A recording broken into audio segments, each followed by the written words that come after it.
Bonjour les amis, j'espère que vous allez bien. Bienvenue pour cette guidance pour la pleine lune du 30 décembre. En effet, donc le 30 décembre à 4h30 du matin heure de Paris, on aura une pleine lune dans le signe du Cancer. Alors, on va voir avec l'oracle Tao quelle énergie principale va nous envoyer cette pleine lune. Donc, nous avons la carte la poussée vers le haut.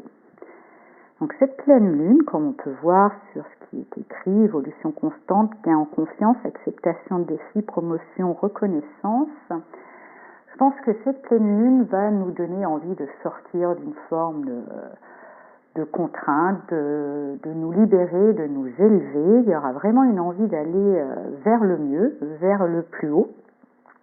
Donc certaines créativités vont être peut-être stimulées. Il y aura peut-être aussi des envies d'amélioration. Il y aura peut-être aussi du coup aussi des envies de libération aussi que j'entends. Alors on va voir ensuite avec le tarot des mondes oniriques quelle invitation de croissance nous propose cette pleine lune. Alors, on a la carte du fou, ou le mât, au choix. Donc, pour moi, cette pleine lune nous demande de faire un pas en avant vers quelque chose de nouveau, vraiment un pas, et nous demande de voir aussi, de faire acte de foi. Il y a vraiment, ce que je ressens, c'est vraiment une notion de foi. Il va falloir aller vers quelque chose de nouveau pour obtenir cette amélioration, cette énergie que nous envoie cette pleine lune, cette envie que nous envoie cette pleine lune aller vers le mieux. Le mieux se situera dans le nouveau. Effectivement, là, au jour d'aujourd'hui, quand on regarde le monde, on ne va pas se dire que c'est le monde merveilleux où tout est super génial.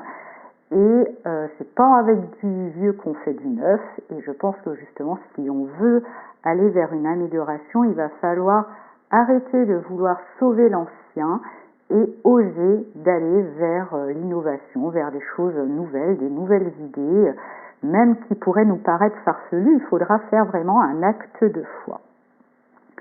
Donc on va voir aussi du coup quelles énergies, quels atouts on possède pour pouvoir répondre à cet appel du fou. Et nous avons le valet d'épée. Donc cette carte me dit que nous avons quand même certaines connaissances. Nous avons peut-être déjà étudié les choses, nous avons peut-être déjà bien analysé certaines choses. Maintenant, il est temps, avec ce fou, de passer à l'action, de faire acte de foi. Par exemple, si je donne un exemple, par exemple, vous avez envie de créer votre société, vous avez fait grâce au valet d'épée tout votre business plan, vous avez bien étudié toutes les choses.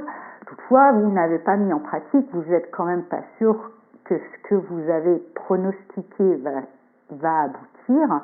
Il faut faire acte de foi, aller vers quand même un inconnu qui a été étudié quand même, cet inconnu avec cette valet d'épée. On nous dit d'aller vers le nouveau, vers un inconnu, mais qui a été quand même étudié en amont. Donc je pense qu'il y a déjà des idées ça fait un petit moment qui incube et qu'il est temps, justement, ce fou nous appelle à aller, à y aller, à faire acte de foi, à oser, même si justement ce valet d'épée, c'est quand même la jeunesse, on a étudié, mais on n'a pas mis en pratique, donc il y aura sûrement des réajustements à faire en cours de route, certaines croyances ou certaines idées qu'on avait sur le sujet, une fois confrontés à la réalité, seront peut-être à remettre en question, mais c'est pas grave, c'est comme ça aussi qu'on apprend.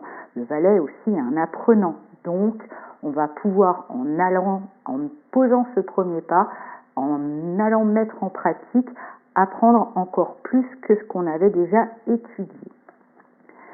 En force de résistance, nous avons l'as de bâton. Donc dans cette position, dans les résistances, on peut envisager qu'il y a un manque d'énergie, un manque de motivation, un manque d'enthousiasme, voilà, un manque d'énergie. Donc c'est pour ça qu'il faut à la rigueur y aller vraiment avec toute sa foi. Si on n'a pas l'enthousiasme et autres, remettons ça à quelque chose de plus haut, osons aller de l'avant, faisons ce pas de toute façon, et l'énergie viendra au fur et à mesure. Et ce valet d'épée nous rappelle que quand même on a bien préparé le terrain, on a quand même quelques bagages, on ne part pas non plus sans connaissance vers l'inconnu comme ça. On a quand même quelques connaissances, on a une expérience quand même qui pourra nous servir, même si la motivation, l'enthousiasme n'est pas là. Il y a peut-être une baisse d'énergie, une tendance à la procrastination qu'il faudra essayer de transcender. Et tout ça pour arriver à quel résultat? Eh bien, avec ce cavalier de coupe, c'est pour pouvoir se rapprocher d'un idéal, je pense, justement. C'est pour pouvoir atteindre, comme on voit ce cavalier, atteindre le Graal, c'est-à-dire le bonheur ultime.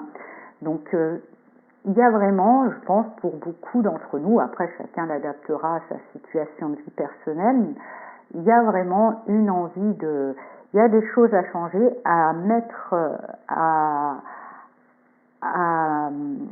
aller explorer, explorer sans explorer, parce que ça a déjà été mûri, mais je dirais à mettre en pratique. Il est temps de mettre en pratique ce qui nous trotte dans la tête depuis un moment.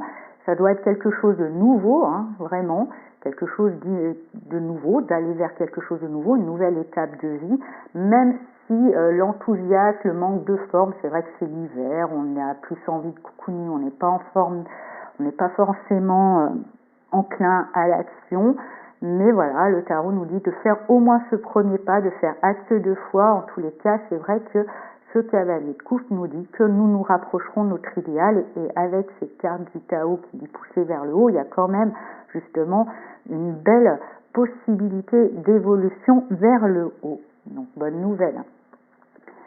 Donc, on va voir du coup maintenant, parce que c'est vrai que cette année c'est la dernière pleine lune de l'année, que cette année n'a pas été simple, c'est sûr. Et du coup j'avais envie de prendre un petit message de la sagesse Ho'oponopono qui est toute douce et qui va peut-être être un petit peu réconfortante pour nous, pour cette fin d'année. Et donc j'ai tiré « Je bénis ce qui m'entoure et je remercie la vie ». Envoyons notre bénédiction à tout ce qui nous entoure, aux situations, à nos proches, à notre travail, à notre habitation, et remercions la vie pour tout ce qu'elle nous procure. Alors effectivement, là c'est peut-être pas évident, mais il n'y a pas que du mauvais en soi, il y a quand même des choses qui se passent plutôt bien. Déjà pour la nature et les animaux, le Covid a été une bénédiction. Malgré tout ça, ça aurait pu être pire aussi. Il y a toujours quand même, je pense que cette carte nous invite pour pouvoir justement transcender cet as de bâton qui est un manque d'enthousiasme, un manque d'envie, de regarder les petites choses, et de remercier et d'être reconnaissant pour les petites choses, même les petits riens, voilà, un petit rayon de soleil qui a percé entre les nuages qui vous a apporté 2 secondes de joie, et pour ce moment-là, à force de focaliser sur les petites choses positives, on va développer justement cet enthousiasme qui peut nous manquer pour répondre à l'appel de croissance du tarot qui est de sauter le pas, d'aller de l'avant. Voilà, chers amis, j'espère que cette guidance vous a plu. Je vous souhaite de terminer l'année sereinement, mais déjà avec plein d'idées de progression. Il ne manque plus qu'à aller faire le pas en ce sens-là. Et puis je vous dis à l'année prochaine. Au revoir.